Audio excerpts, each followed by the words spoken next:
En Mauritanie, c'est l'heure de la présidentielle. La campagne pour l'élection présidentielle du 29 juin a débuté dans tout le pays.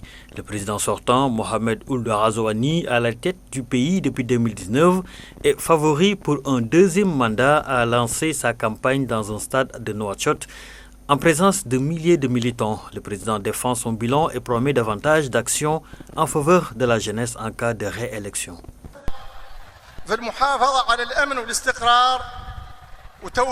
Nous avons pu assurer la sécurité et la stabilité et créer une atmosphère de calme et d'harmonie que nous jugeons indispensable pour renforcer notre unité nationale, notre cohésion sociale et consolider notre système démocratique. Mohamed El Ghazouani, 67 ans, a face à lui 6 autres candidats qui appellent à un changement dans le pays. Le peuple aspire au changement, le peuple craint pour l'avenir de ce pays. Malgré tout, le peuple sait patienter en attendant de voir venir ceux qui vont lui garantir une Mauritanie où règne la diversité culturelle, la compréhension mutuelle et la tolérance.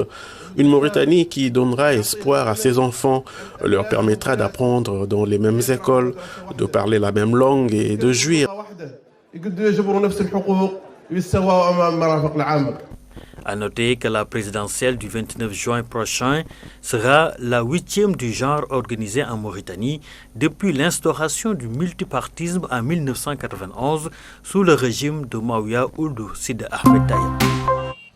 Le gouvernement togolais projette un taux de croissance du PIB réel de 6,6% en 2024, soit une légère hausse par rapport aux 6,4% estimés en 2023 selon les prévisions du ministère de l'Économie et des Finances. Cette croissance robuste est alimentée par les secteurs primaires, secondaires et tertiaires. Le secteur primaire devrait croître de 4,6% grâce à l'agriculture, l'élevage et la pêche.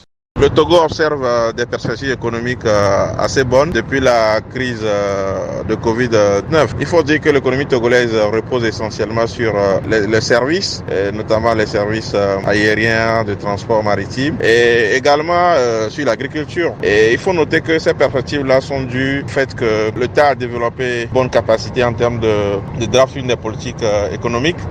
Les secteurs secondaires et tertiaires devraient connaître une croissance de 7% et de 7,2% respectivement, stimulés par l'agroalimentaire, les matériaux de construction, l'électricité, le gaz, le BTP, les activités manufacturières, le commerce, les transports ainsi que les services d'hébergement et de restauration. Dans la même lancée, le département ministériel prévoit une croissance annuelle moyenne de 7% entre 2024 et 2026.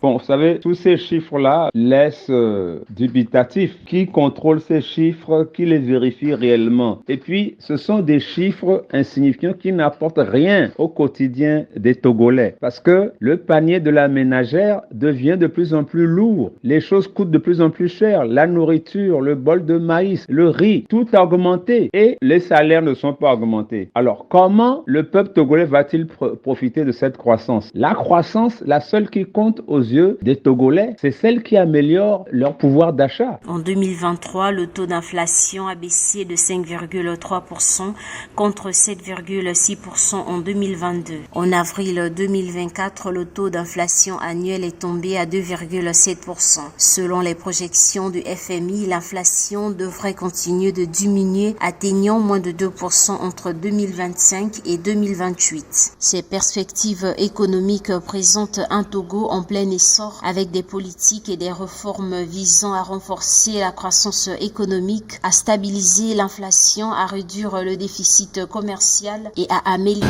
la gestion de la dette. Les principales rues de Niamey ont été envahies par les bois de chauffe. Comme chaque année, ces bois sont habituellement utilisés à l'occasion de cette célébration religieuse pour griller du mouton. Lors de cette grande fête musulmane, plus de 50 000 tonnes de bois sont utilisées à Niamey en 24 heures. Nous, en tant que jeunes et activistes sur les questions de climat, nous nous sommes dit on ne peut pas se laisser bras croisés parce que cette coupe abusive n'a pas sans conséquence sur l'environnement.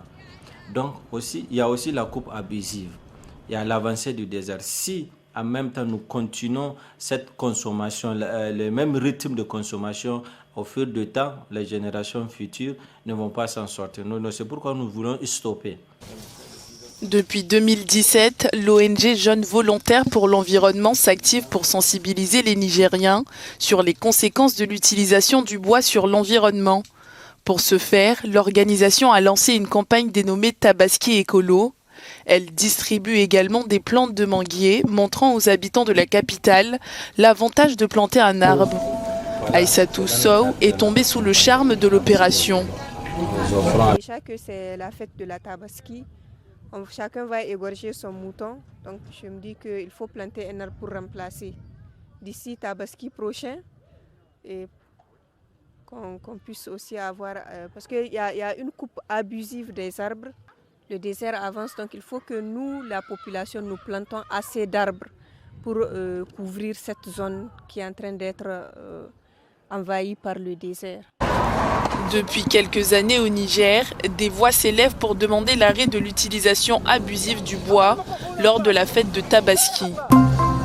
Le ministère djiboutien des infrastructures et de l'équipement, en collaboration avec la Djibouti Ports Corridor Road et l'Union européenne, a inauguré un système numérique de gestion de flotte de véhicules baptisé Fleet Management System. Cette initiative vise à améliorer l'efficacité du transport de marchandises entre Djibouti et l'Éthiopie et constitue une étape importante pour le commerce régional. Cette infrastructure devrait donc davantage stimuler le commerce entre les deux États. D'après le ministère djiboutien des infrastructures, le lancement de ce nouveau système s'inscrit dans le cadre d'un partenariat stratégique entre l'Union européenne et la République de Djibouti, visant à soutenir le pays dans la mise en œuvre du projet de corridor de transport Éthiopie-Djibouti. Ce nouveau système devrait également permettre à toutes les parties prenantes de la logistique d'avoir une visibilité sur les mouvements des camions, ce qui permettra d'optimiser les opérations logistiques et de réduire les temps d'attente dans les ports. En 2023, Djibouti a enregistré une reprise économique vigoureuse avec une croissance du PIB de 6,7%, stimulée par une activité portuaire accrue, notamment dans le trafic des conteneurs. En raison d'une sécheresse induite par El Niño qui a contraint le gouvernement zambien à déclarer une catastrophe nationale et une situation d'urgence. La production de maïs de la Zambie, une culture de base dans le pays, devrait chuter de plus de 50%, laissant environ 6,6 millions de personnes vulnérables à la faim. En réponse, le gouvernement a autorisé le secteur privé à importer environ 1 million de tonnes de maïs génétiquement modifié par la campagne de commercialisation 2024-2025 afin de répondre à la demande locale et de renforcer les réserves. Je cultive mon maïs chaque année. Normalement, je récolte environ 20 sacs. Mais cette année, en raison du manque de pluie, je n'en ai pris que quelques-uns. À cause de la pluie, le maïs a eu des problèmes avec les chenilles et nous n'avons pas eu de spray pour pulvériser notre maïs.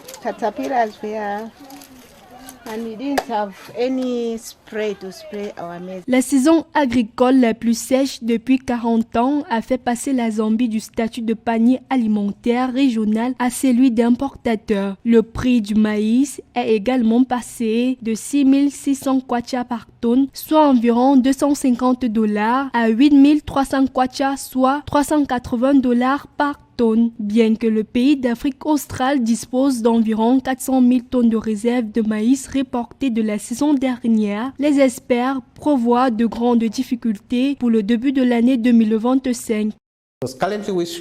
Actuellement, tout devrait bien se passer d'ici décembre, mais c'est en janvier que les problèmes commenceront et que nous devons nous attendre à ressentir les effets de la sécheresse. La sécheresse due à El Niño a détruit près d'1 million d'hectares de culture de maïs et causé d'importantes pertes de bétail. Les agriculteurs commerciaux et les petits exploitants comptent leurs pertes dans tout le pays. Cependant, la culture de maïs génétiquement modifiée est toujours interdite en Zambie. Mais le gouvernement a fait des progrès significatifs dans la révision de sa politique biosécurité, ce qui donnera un élan à la révision de la législation sur la biosécurité. À Harare, le congrès des syndicats du Zimbabwe, ZCTU, a déclaré mercredi 12 juin 2024 que le système national d'assurance maladie, NHIS, proposé doit être entièrement financé par le gouvernement au lieu de soumettre les citoyens à un énième élément fiscal. Le congrès ZCTU a critiqué le projet NHIS proposé pour qui l'arrangement doit être soumis à des consultations plus larges et à un débat approfondi pour les freins et des contrepoids adéquats. À cet effet, il a proposé que l'Autorité nationale de sécurité sociale ait la responsabilité de fournir des ressources aux partenaires sociaux pour leur permettre d'entreprendre de larges consultations avec leurs membres. Sur le papier, ce système d'assurance maladie, qui est voulu par les autorités du Zimbabwe, est louable et appréciable. Néanmoins, dans sa réalisation et dans son mise en œuvre, je partage l'opinion, la thèse défendue par le syndicat principal qui est la ZCTU, qui s'oppose à la taxation, qui voit cela comme une taxation supplémentaire. Le système national d'assurance maladie vise à garantir que les services de santé soient accessibles à tous les citoyens, conformément à l'article 76 de la Constitution. En 2007, la promulgation du projet de loi sur l'assurance maladie nationale avait été abandonnée après que le syndicat a menacé de mobiliser des manifestations contre cet instrument qu'il considérait comme un fardeau inutile. Cependant, le gouvernement a récemment relancé les travaux autour du NHIS dans le cadre d'une évolution qui a donné lieu à des consultations dans tout le pays. Je pense que cette requête résulte du fait de deux aspects très importants. Premièrement, le problème très important de corruption qui existe au Zimbabwe, et secondement aussi parce qu'il n'y a pas forcément tous les moyens au niveau local pour pouvoir apprivoiser ce système. Je pense notamment aux médicaments, mais je pense aussi aux établissements publics de santé qui n'utilisent que 30% de leur capacité. En mars 2024, le gouvernement avait annoncé la mise en place du système national d'assurance maladie d'ici juillet 2024 afin d'améliorer l'accès à des services de santé de qualité et de réduire la vulnérabilité à laquelle sont confrontés les citoyens ordinaires. Cependant, le syndicat craint qu'une telle initiative ne contribue guère à améliorer le système de santé défaillant du pays, dans la mesure où les fonds existants sont détournés au détriment des bénéficiaires visés.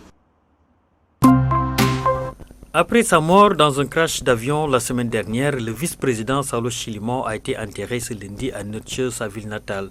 Un moment de recueil pour le défunt vice-président Saulo Chilimo. Des milliers de Malawites ont assisté à une cérémonie funéraire au stade national pour lui rendre hommage alors que la journée a été déclarée fériée au Malawi. Son cercueil drapé